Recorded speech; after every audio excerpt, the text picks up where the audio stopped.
Hello chess fans, this is Rick from Chess to Progress with number 2 in the series Compositions.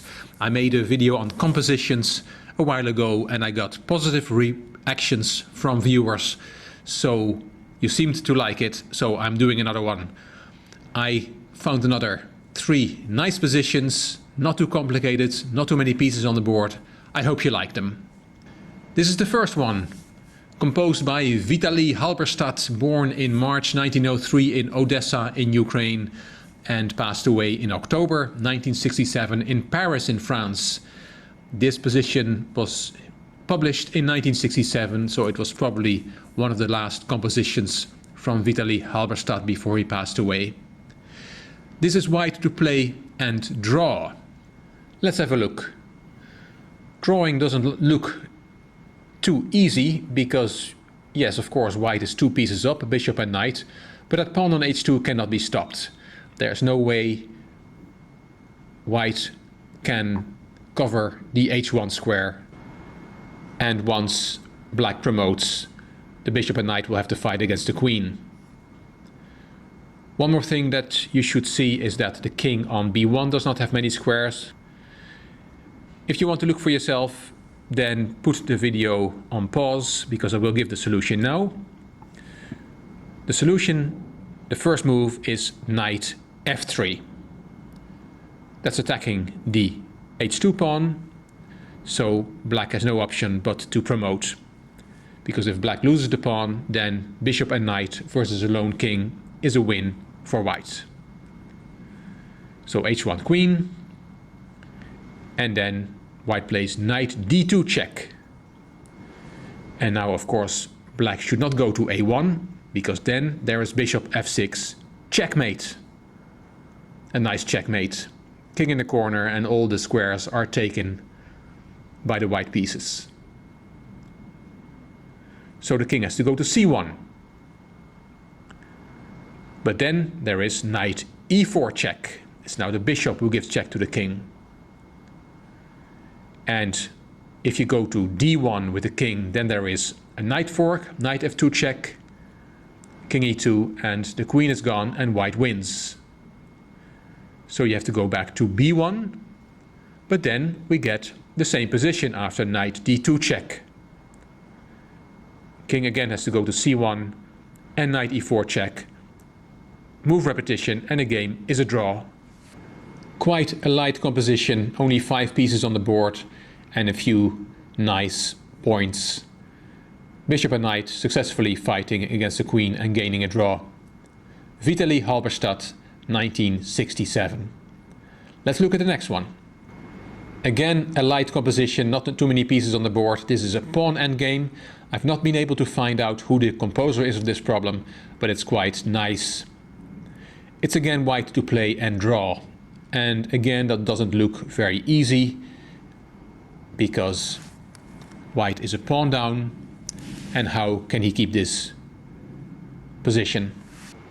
Being a pawn down in pawn endgames is almost always bad news, but in this case white can achieve a draw. If you want to look for yourself, put the video on pause because I will give the solution now. If we try something for white, we play e4, that doesn't really do anything because black plays king h2 and that g-pawn will just go from g4 to g3 to g2 and make a queen on g1. So the only other move that makes sense is king g3, which is the solution.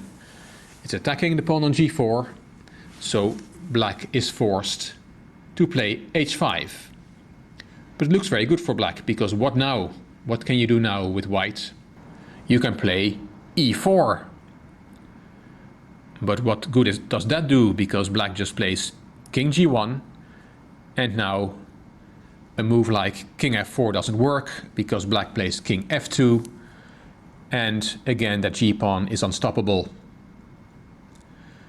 The only other legal move that white has is e5, and that is the solution. But how can this be the solution? Of course, black has to take that pawn. If you play with black d5, then e6, d4, e7, d3, and it's actually white who wins this position because the pawn promotes quicker than black's pawn. So you have to take that pawn, d takes e5. And what now? Well, what we suddenly find is that the white king is still mated. Very surprising. This was not very difficult, but it was quite surprising that suddenly there's a stalemate on the board, which looked very unlikely in the starting position. So king g3 and then e4, e5 forced black to stalemate white. Quite nice. Hope you liked it. Let's go to the last position. I found this position in a tactical exercise book, so I'm not sure who the composer is who put this position together, but it's again quite nice. Again a pawned endgame, again not many pieces on the board, and this time white plays and wins. Well, what strikes the eye is the a6 pawn, which is going to promote, but of course black has his own trump card. He can make a pass pawn on the king side. So I'm going to give the solution now. Solution is a7. That makes sense as a first move. And of course black only has one reply, and that is h3, making a pass pawn himself. White takes on h3. And now black has to make a choice, either push the pawn to g3 or take on h3. Let's take on h3 first. And now the white king has to go out of the way of the pawn, but it's very important, and that's why I like this position, where the king goes. If the king goes to b7, the game is a draw. If the king goes to b8, then white wins. Because of h2, a8 queen, and that queen is now protecting the promotion square. So h1 queen, queen takes, and white has a winning endgame. But what would have happened if, instead of taking on h3, black would have pushed the pawn with g4, g3?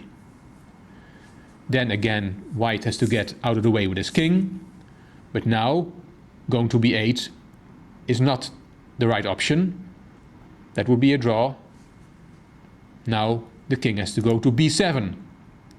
And why? Because g2 is the only move, a8 queen, g1 queen, and now we have queen g8 check. And there's a skewer. King has to go out of the way, and queen takes g1.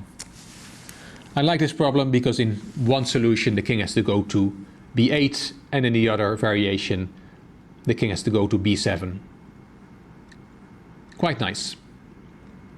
Hope you enjoyed these three positions. If you did, please give the video a thumbs up. Please subscribe to the Chess to Progress channel, and I'm looking forward to your comments. You also may want to check out my Chess to Impress channel. The link is in the description box. This is Rick from Chess to Progress. Thank you very much for watching.